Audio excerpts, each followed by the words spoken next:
Saya sempat beredar foto-foto Anda ketika masih dulu aktif di dunia hiburan. Itu terganggu tidak Anda dengan image Anda ketika kemudian disebarkan sekarang? Foto yang mana ya? Foto-foto ketika masih membintangi Susuk Pocong, Rintihan Kuntilanak Perawan, foto-foto promosi film itu kan sempat tersebar. Masyarakat kita sangat pintar gitu loh. Mereka bisa melihat. Yang mereka lihat itu bukan lagi sekarang bagaimana background, tetapi mereka lebih melihat sosok mereka, calon pemimpin mereka ini sekarang yang mereka lihat. Gitu. Karena masyarakat kita sangat cerdas sekarang.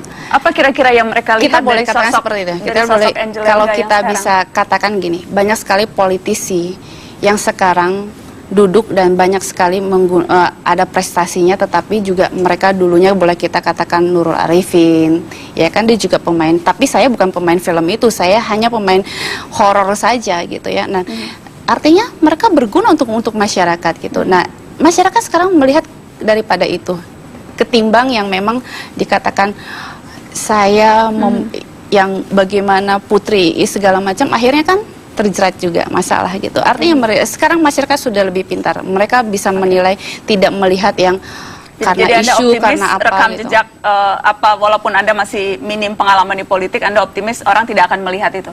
Karena saya sangat newcomer di politik, buat saya belajar dari awal sambil turun ke bawah itu sangat saya perlukan dan sangat penting sekali. Daripada saya mengerti politik tapi ternyata saya tidak fokus ke masyarakat gitu. Saya lebih suka seperti ini. Betul-betul saya kosong, saya turun, saya akan berguna untuk masyarakat. Apa visi misi yang Anda tawarkan, Mbak Angel, sebagai calon wakil rakyat? Apa yang bisa Anda janjikan? Saya tidak banyak menjanjikan kepada masyarakat. Saya selalu mengatakan, di saat memimpin banyak janji, pasti di situ dia akan ada kebohongan. Tapi saya butuh dukungan mereka. Begitu mereka mendukung saya, begitu saya meraih suara itu, kita lihat, saya pengen ada perubahan dapil saya. Saya sentuh masyarakat, terutama saya katakan kepada mereka, tujuan saya itu tidak hanya di DPR RI saja. Oh, Anda punya target yang lain? Kita lihat nanti. Oh, tapi target paling dekat nih sekarang di DPR RI. Betul. Tapi apa kemudian, apa agenda yang ingin Anda bawa? Karena kan orang terjun ke politik tentunya kan untuk kebijakan, ingin membentuk kebijakan publik misalnya, atau apa isu yang betul-betul Anda concern dan peduli sehingga Anda mau terjun ke politik dan susah-susah? Saya mau di dapil itu gini, masyarakat kita itu perlu dulu hidup yang nyaman, artinya perut mereka harus kenyang, ya, kebutuhan mereka harus tercukupi. Tentu saja tadi saya katakan ada program-program saya di sana itu yang berkaitan. Saya masuk ke pertanian, saya melibatkan mereka. Nanti tani saya yang berapa hektar itu tumbuh, nanti mereka juga yang menikmati hasil itu, tumbuh-tumbuhan yang saya kerjakan, dan juga TK yang saya bangunkan dengan gratis. Itu kan lebih ke program ya, Mbak, tapi lebih ke apa agenda. Mengapa seorang Angel Elga yang sudah nyaman hidup, jadi bintang, jadi artis begitu ya, pemasukan gampang, kenapa tiba-tiba sekarang mau terjun ke politik? Apa yang betul-betul ingin Anda lakukan untuk masyarakat? Ada orang ingin melakukan sosial dengan cara berbeda. Saya ingin melakukan sosial dengan cara saya yang berbeda, yaitu mungkin saya bilang saya ingin berpolitik. Maka dari itu saya selalu katakan, mungkin di media sudah ada yang tahu, saya mengatakan insya Allah kalau saya terpilih menjadi anggota DPR RI nanti, kalau memang itu garis tangan saya tidak akan menerima gaji itu. Saya murni, saya serahkan kepada masyarakat. Setiap dapil itu kondisinya sangat berbeda, isu-isu seksinya itu sangat berbeda. Di Klaten beda, di Boyolali beda, di Sukoharjo beda. Nah, apa misalnya Mbak, apa bedanya di dapil-dapil itu? Misalnya di itu Klaten lebih ke pertanian, ya. Sekarang saya mesti angkat lagi semangat mereka. Gitu, pertanian itu. Spesifiknya apa Mbak kalau di Klaten? Sudah merosot, artinya yang dulunya mungkin berkembangnya sangat bagus, sekarang jadi agak menurun. Karena apa? Mereka banyak sekali yang menjual lahan mereka, akhirnya dibangun gedung, dibangun mall-mall gitu kan. Nah, ini saya coba tanamkan kepada mereka. Tentu tidak bisa kita menyalahkan masyarakat, karena masyarakat juga perlu hidup gitu kan. Tetapi kan saya memberitahukan kalau Anda jual itu lahan, satu kali Anda memang dapat uang, tapi anak cucu kalian tidak bisa menikmati lagi, dan kalian akhirnya nganggur lagi, tidak punya pekerjaan. Karena itu saya ambil lahan itu, Ya kan, saya ambil lahan itu, saya bilang, saya tidak akan bangunkan gedung, saya tidak bangunkan apa-apa, tapi kalianlah yang punya semangat untuk menanam ini kembali, gitu. Oke. Baik, Mbak Angel, kita ada beberapa tanggapan warga soal caleg-caleg yang berlatar belakang artis. Kita dengarkan sama-sama, nanti saya minta tanggapan Anda. Artis itu rata-rata selebriti itu beberapa hal banyak saya temui itu tidak memiliki background tentang politik. Jadi mereka memang hanya aji mumpung dengan modal yang memang dia sudah menjadi artis atau memiliki tampang yang sudah menjual dan masyarakat banyak tahu.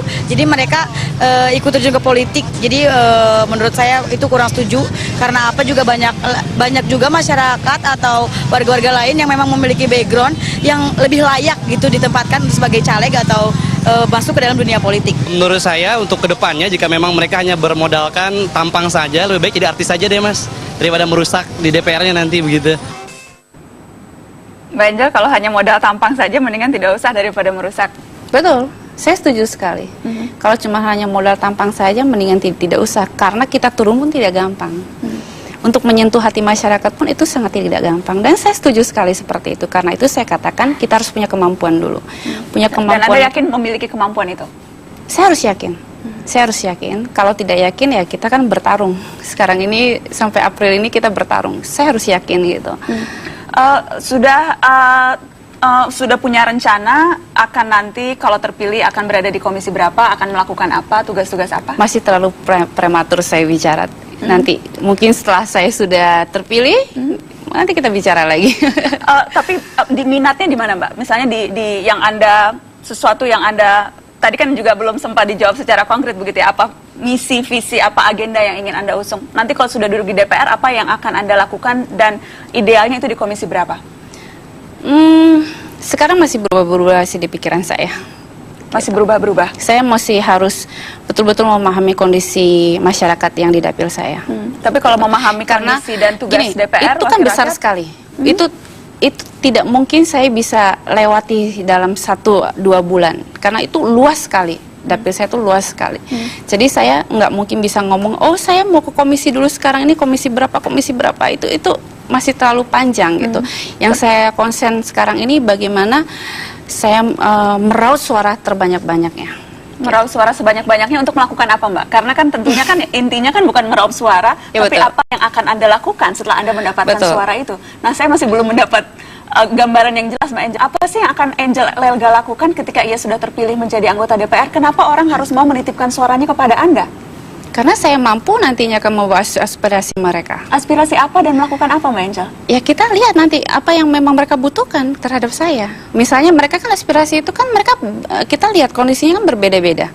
Iya kan? Ada yang seperti ini, ada yang seperti itu, gitu kan? Dan tapi kalau begitu kenapa harus pada Angel Elga? Kenapa tidak pada caleg yang lain? Kalau Anda hanya bersikap menampung, apa bedanya dengan apa namanya orang yang lain begitu? Saya tidak menampung. Artinya gini.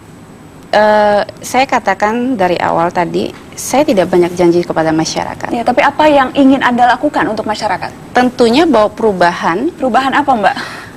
Ya, tadi itu saya katakan, tentunya dengan perubahan kemiskinan saya harus rubah di sana. Lewat cara apa anggota DPR merubah kemiskinan?